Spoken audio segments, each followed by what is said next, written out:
ክፉ መንፈስ የክፋት ምራቁን ጢቅ ሊልበት ይችላል። ምራቀ ምክር ይባላል በኢትዮጵያዊኛው ሐሳብ እና ሰው የልቡናው ገጽ ላይ ክፉ መንፈስ ትፍ ብሎ ክፋትን እንትን ካሰበበት ቃየል ሆነ ማለት ነው። ክፉ ሐሳብ ይሆናል። በቃ አንድ በጎ ነገር ሊያስብ አይችልም። ምክንያቱም ምራቀ ምክሩን ነው ክፉ ጠብ ስላለበት ክፋት ያስባል ማለት ነው። ሊመታ ይችላል ፊት። አሁንም ክፉ መንፈስ ገጸ ልብህን ሊመታው ይችላል።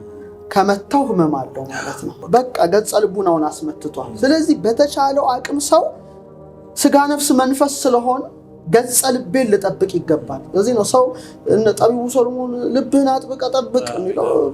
we have to keep it በቃ መጠበቅ አለብን። ሺልድ ነው ማድረግ ያለብን። ማንም ሰው ልባችን ውስጥ ሊገባ ሊዳስስ እንዳይችል እንዳይነካው ክፉ መንፈስ መጠበቅ የኛ ድርሻ ነው እንጂ እና ይሄ ገጸ ልቡና የሚባል ራሱን የቻለ አንድ ሐሳብ ነው። ሌላው አዕዳው ልቡና አሉ። የልቡና እጆች ናቸው። ይሄ እጅ የልብ እጅ ይገርም ነውና የፈለከበት ሊደርስ የሚችል እጅ ነው እግዚአብሔር እስከፈቀደለት ማለት ነው።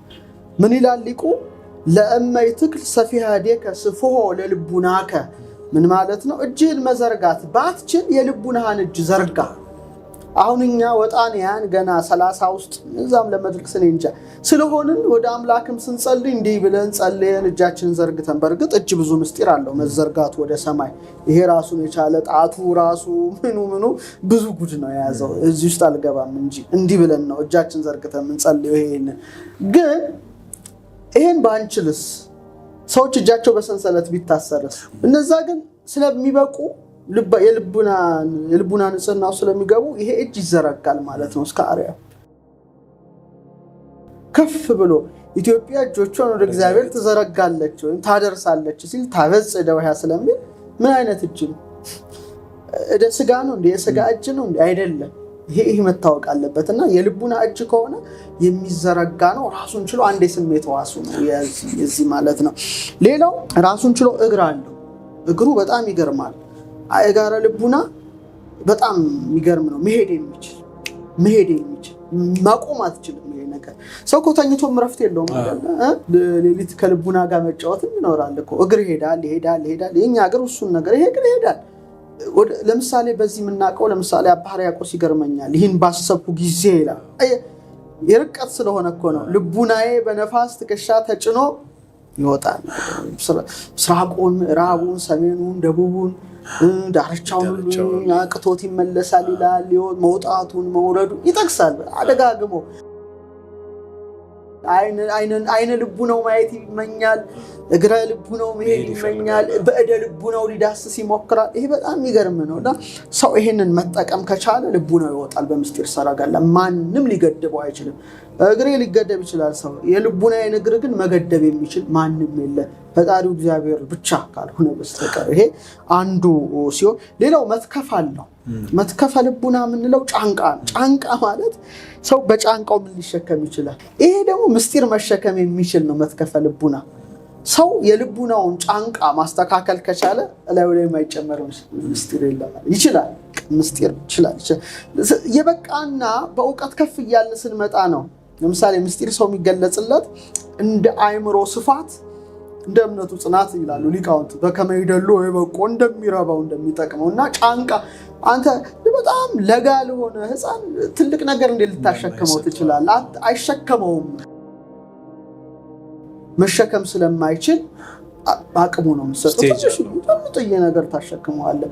ግን ጫንቃው ደንደን ያለ ጠንከር ያለ ሲል ብዙ እና ሰው ይሄን መትከፈ ልቡናው ማስተካከል ሲችል ነው ምስጢር የሚገለጽለት እና በዛው ልክ እየጠናከረ በምስጢር ልቡናው ይሄዳል።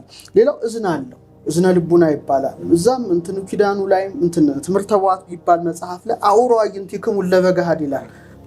በአፋ የሚያይ አይናችሁ አሳውሩ አጽሙ አይዛኒክሙ የልቡን ይህን ጆሮ አደንቁሩ። ለምን ውሳጣዊውን ነገር እንድታዩ ለማለት ነው እኮ የሚለው። ረቂቁን ነገር ለማየት ይሄን ነገር አድርጉ አይነት ይላል እና ምንድነው እነዚህ የውስጥ ነገሮች ናቸው። ለምሳሌ አሁን እንዳልኩ እዝነ ልቡና ረቂቅ ድምጽ መስማት የሚችል ነው። ምንም ልታቆሙ አትችልም። ብዙ ቦታ ተናገር ሊሆን ይችላል። ለምሳሌ ገዳማት አካባቢ ላይ ሰዎች ሄዱ እና ጥቂቶቹ ምንም ነገር አልሰሙም። የሆኑ ሰዎች ደግሞ የሆነ ምስጋና ድምጽ ይሰማሉ፣ ጆሮአቸው ተመሳሳይ። እንዴት እነዛ ሊሰሙ አልቻሉም? ይሄ ሁላችንም ኤክስፒሪየንስ የምናደርገው እኮ ነው። ብዙዎቻችን ምናቀው ጉዳይ ነው፣ አዲስ ነገር አይደለም። ይሄን ነገር ሁላችንም ሰምተነዋል በተለያየ ቦታ ስንሄድ። አንዱን ግን ሰምተዋል ስትለው እንዴ ኧረ እኔ ምንም አልተሰማም፣ ኧረ አልሰማው፣ ኧረ እኔ ምንም አልሰማም። እና እዚህ ላይ ምንድነው ነገሩ ማለት ነው? የልቡናው ጆሮ ተከፍቷል እዛ ማለት ነው። በቃ እንደ እንትን በደፊደል ነው የሚመስሉት፣ ዳሌጥ ይሉታል፣ ደጅ ፖርታል ነው። በቃ ጥታ ረቂቁን ዓለም። ይሄ እንግዲህ በመልካም ምግባር፣ በሃይማኖት፣ በምግባር፣ በንጽህና፣ በቅድስና እግዚአብሔር ሊሰጥ የሚችለው ጸጋ ነው። ይሄ ምንም እንትን የለው። ሌላው ወገብ አለው። ወገብ ማለት ትንሽ ጠንከር የሚል ነው። ወገባችሁን ታጠቁ ሲባል እኮ ይሄ ሰው ወገቡን እንትን ይላል አይደል? ወገባችሁ የታጠቀ ሲሆን ወገበ ልቡና ነው። ወገበ ልቡና ምንድነው ጥቅሙ? ሴት በመቀነት ወንድ በቀበቶ ወገቡ እንደሚታጠቁሉ ቀበቶ ምንድነው ጥቅሙ? ሱሪ እንዳይወድቅ አጥብቆ መያዝ ነው። ጠበቅ መጠንከርን ያመለክታል። ወገበ ልቡና ማለት ደግሞ በቃ ጽናት ነው። ሰው ወገበ ልቡናው ከጸናለት አስፈላጊውን ሰማዕትነት ሊቀበል ይችላል። በጣም ጥንካሬን የሚሰጥ ነው እና ወገበ ልቡና የሚል ነው። የእምነትን ነገር በቃ የጸና ነገርን ይወክላል። ሌላው ክሳደ ልቡና አለ። ክሳድ ደግሞ እንደ አንገት በለው እንደዚህ ዝቅ የሚል ማለት ነው። ክሳድ አብራከ ልቡና አለ። እግዚአብሔር መንፈስ ነው፣ የሚሰግዱለት በእውነትና በመንፈስ ሊሰግዱለት ይገባል ሲል እኮ አብራከ ልቡና ይንበረከ ረቂቅ አምላክ ነው። በአብራከ ልቡና ልሰግድለት ትችላለህ። በአብራከ ልብ ልትንበረከክለት ትችላለህ። በክሳደ ልቡና ዝቅ ልትልለት ትችላለህ። ይሄ ሁሉ ነገር እንግዲህ ጠቃለልና ምን ይባላል? ሕገ ልቡና ተብሎ ልብ ውስጥ ይታሰራል ማለት ነው። ሕገ ልቡና ሲባል የጥንቱ ይሄ መጽሐፍ ሳይጻፍ የሚለውን ማለት አይደለም። ሰው በተፈጥሮ በልቡ ነው ዕውቀት ነው። ይሄ ማለት ምንድነው? ይሄ ዕውቀት ጽጌረዳ አይነት ዕውቀት ነው የምንለው። ጽጌረዳ ማለት እንቡጥ ውስጥ ሆና ዘለላው አታውም በጣም የሚያምር አበባ ነውና ዘለላውን ስላጥላጥ ስታረግ ትፈነዳለች። ምን አይነት አበባ ነው? እስቲ ከዛ በኋላ አስተው አበባ እንዴት እንደሚያምር። ይሄ ማለት የዚህ ዕውቀት ነው። አቤል ሳስረጸ ጽድቀ ነፍሱ ማለት ይሄ ነው። ከልቡ ነው ከነፍሱ ማለት ከልቡ ነው አንቅቶ ተናገረ ማለት እግዚአብሔር ንጹህ ነው፣ ንጹህ ነገር ቢወዱለት ይገባል ብሎ ቀንዱ ያልከረከረውን ፀጉሩ ያላረረውን ጥፍሩ ያልዘረዘረውን ስጠቦት ሰዋ። ይህ ከልቡ ነው ማንቃት ነው። እና እያንዳንዱ ሰው በልቡ ነው ላይ ዕውቀት አለ፣ ግን አብዛኛው የዓለም ሕዝብ አያውቀውም። ቀብሮት ነው። ምንድን ዕውቀት ነው ያለው መሰለ? የታጨቀ ዕውቀት ማለት ከሚዲያ ይሰማል፣ ከዛ ይሰማል፣ ድብልቅ ያለና ብሬኑ ነው ያን በቃ እንትን ያነበንበው። ሳይንሱን ብትለው አብዛኛው በብሬን እንትን የሚመራ ነው። የተማርከው መናገር ረቂቁን ዓለም እንትን አክሰስ ማድረግ አይችለውም ነው በቃ። ተስማሙ። ለምሳሌ ቅዱሳን ሲበቁ ሙዝ ያነሳሉ ይባላል። ምንድነው ያነሱበት ምክንያት ተብሎ ሲመረመር እንደ ኢትዮጵያ ነው። አሁን እንደ ኢትዮጵያ ሊቃውንት ሳይንስ ነው እያቀረብኩ ያለው ሳይሆን ምንድነው፣ ለምሳሌ ኤልያስ የሞተውን ለማንሳት የመበለቲቱ ልጅ ያም ኤልሳ ደጃፉን ዘጉ የሚል ነገር አለ። መዝጋትን እወቅ እዚህ ላይ ኮንሰፕቱ። ከዛ 7 ጊዜ ነው። ምንድነው 7? አሁን መተርጉማኑ ምንድነው ያሉት? 4 ሲደመር 3 ነው።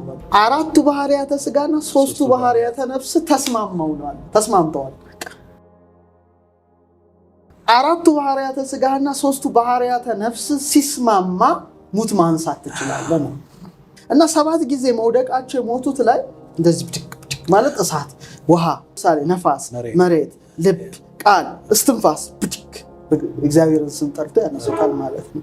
ሰው ነው።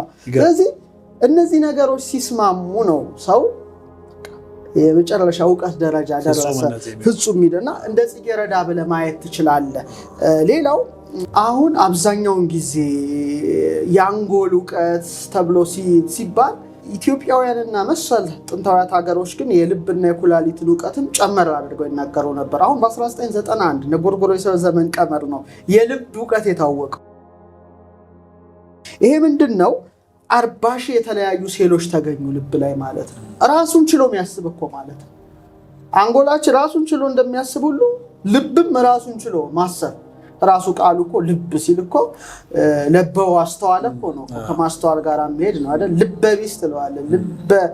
ልበ ምን ደንዳና ምናምን አይነት እንደምትለው ማለት ነው። ልብ ራሱን ይችላልና 40,000 የተለያዩ ሴሎች አሉና በውስጣዊው የልብ ክፍል ውስጥ ነው የሚገኙት። በተለይ ሴንሶሪ ኒውራይት ይባላሉ እነዚህ እንትኖችና ዘ ሊትል ብሬን ኢን ዘ ሃርት ብሬን አንጎል በልብ ውስጥ እንደማለት ነው። እንግዲህ የሳይንስ ግኝት ነው እና እነዚህ አንጎሎች ለብቻቸው ለይተው ይመራመራሉ፣ ለብቻቸው ውሳኔ ይወስናሉ። ለምሳሌ አንድ ነገር ስትፈራ ራሱ ድብድብ ነፋስ ነው፣ የነፋስ ባህሪ እኮ ነው። ስትናደድ እሳት ቡቡ ነው የሚለው፣ ንዴት ቃጠሎ ነው፣ በቃ ጭንቅላት ይነዳል። ይሄ ግን ነፋስ አይደል፣ ትርትር ነፋስ ነውና ወያብራ አዕይንተ አልባቢከ የልቡና አይኖች ያብራል ተብሎ ይመረቃል። አንድ ሰው ምን ማለት ነው? ረቂቁን ነገር ያሳይህ ነው። ግዘፉማ አይነ ስጋ ነው የሚያየው እና እነዚህ ነገሮች በጣም የረቀቁ ነገሮች ናቸው። ለምሳሌ በቅዱሳት መጻሕፍት ላይ የበለዓም አይኖች ተከፈቱ ይላል። እውር ነበር እንዴ? አይደለም፣ አይ ነበረ። ይሄ የነፍስ አይኑ ነው እና መልአኩ ሰይፉን መዞ ቆሞ ነበር ይላል። የነ ኤልሳ ታሪክ ሁሉ ይሄ ነው። አይኑን ክፈትለት ብሎ ወደ እግዚአብሔር ጸለየ ነው የሚለው። ኤልሳ ጸለየ። ከዛ ዙሪያውን የእሳት ሰረገላ እነሱ ጋር ካሉት እኛ ጋር ያሉት ይበልጣሉ። ህብስት ቆርሶ ሰጣቸው፣ አይናቸው ተከፈተ፣ እሱ መሆኑን አወቁ፣ ተሰወራቸው ይላልና ይሄ አዕይንተ አልባብ ሲከፈት የማያየው የለም ነው። ግልጽ ነው። ስለዚህ ቀመሩ ስንት ነው? 32 ሆኖ ቀመርነቱ ይቀጥላል። ለምሳሌ እና አሪስቶትል 5 የስሜት ሕዋሳት ላይ ነው ሲመላለሱ የነበሩት። አሁን ደግሞ ሜንስትሪሙ ሳይንስ 6ኛ የስሜት ሕዋሳት ይለዋል። በእኛ ግን ወደ 10 ያደርሱታል። እያንዳንዱ ይከፈላል። አሁን ልብ ላይ ስንገባ ሰው በመሰረታዊ ነገሩ ስንተኛ የስነ ፍጥረት አካል ነው? ለቅዱሳት መጻሕፍት 22ኛ ነው። 22ኛ እና 22ኛ ሆኖ የተፈጠረ ሰው በህገ ልቡ ነው 10ን ቃላት እንዲጠብቅ ሆኖ ነው የተፈጠረው ማለት ነው። ህገ ልብ ነው የምንለው ገና ሙሴ ሳይጽፍ በፊት ህገ ልቡና ነው የሚባለው። ስለዚህ 22 ሲደመር 10 32 ነው ቀመሩ ማለት ነው። ይሄ በደንብ ሊታሰብ ይገባል። ይህ ብቻ ሳይሆን የሰው ልጅ ስንት ጣቶች አሉት የሚከውንበት? 10 ጣቶች አሉት። እንደገና ደግሞ የጭንቅላቱን አጥንቶች ብትቆጥራቸው 22 ናቸው። ይሄ አጠቃላይ ሙሉ 22 ነው። የአንገቱ ደግሞ ልክ እንደ 7ቱ ምሰሶች 7 ነው አጥንቱ ማለት ነው። 22 የራስ ቅል አጥንቶች አሉት፣ 7 የአንገት አጥንቶች አሉት። 22 ሲካፈል ለ7 ብታካፍለው 3.14 የፓይ ቀመርን የሚሰጥ ነው ሰው በራሱ ማለት ነው። ወርቃማ ቁጥር። አሁን ወደዚህ ስንመጣ ግን 22ኛ ሆኖ የተፈጠረው ሰው 10 ሕዋሳት ተሰጥቶታል። 10 ጣቶች ብቻ አይደለም፣ 10 ሕዋሳት ተሰጥቶታል። ሳይንሱ በጣም ደካማና የሚታይ የሚጨበጥ የሚዳሰስ ምናምን የሚለውን 5ቱን እንጂ የውሳጣዊውን የልብን ቀመር ሊያውቅ አይችልም። ምክንያቱም ሁሌ የሚመራው በሚታይ በሚጨበጥ በሚዳሰስ እንጂ ረቂቅ የሆነችው የንባቢት ነፍስ ዕውቀት ወይም የኃይለ ንባብን ዕውቀት ስለማይከተል ነው። ግን 22ኛ ሆኖ የተፈጠረው የሰው ልጅ 10 ሕዋሳት ተሰጥተውታል። ስለዚህ ይሄ ደግሞ ሕዋሳቱ ዕውቀቱ የሚመራው በልብ ነው፣ በአየር ነው። ስለዚህ 22 ሲደመር 10 32 ነው።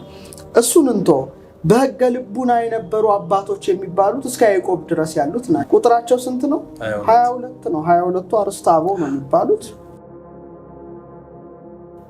እንደምታውቀው እነዚህም 22ቱ አርእስተ አበው 10ን ቃላት በልቡናቸው ሲጠብቁ የኖሩ ናቸው። ሲደምሩ 32 ነው። ከ32 የሚያልፍ ቀመር ስለሌለ ማለት ነው። በጣም የሚገርመው ይሄ ልብ አይን አለው። አዕይንተ አልባብ ይባላል። ልቡ በራለት ይባላል። ያዕቆብ ከመንገድ ላይ ከእግዚአብሔር ጋር ትግል እንደገጠመ ይጽፋል እንግዲህ መጽሐፉ ማለት ነው። እና ያን ጊዜ እግዚአብሔርን ፊት ለፊት አየሁት ሲል ያን ቦታ ጵኒኤል ብሎ ጠራው ይላል። ይሄ ምዕራፍ የምታገኘው 32 ላይ ነው። ዘፍጥረት ቁጥሩም 32 ነው። ጵኒኤል ብሎ ጠራው ይላል። በእንግሊዘኛው ፒኒየል ይላል። አዕይንተ አእምሮ ወይም አዕይንተ ልብ ማለት ነው። ሌላ ትርጉም የለው። ፊት ለፊት አየሁት እግዚአብሔርን ሲል እሳት ዝም ብለህ ብትተው እየከሰመ ነው የሚሄደው። ነፋስ ያስፈልገዋል አይደል? አሁን ምንድነው የሚያመለክተው? የነፋስ ባህሪ የሚመራው የልብ ዕውቀት እሳትን ሲያንቀሳቅሰው ብሬን ምን አይነት ስራ ሊሰራ አስበዋል። በጣም የሚገርምና የልብ ዕውቀት ይሄን ይመስላል።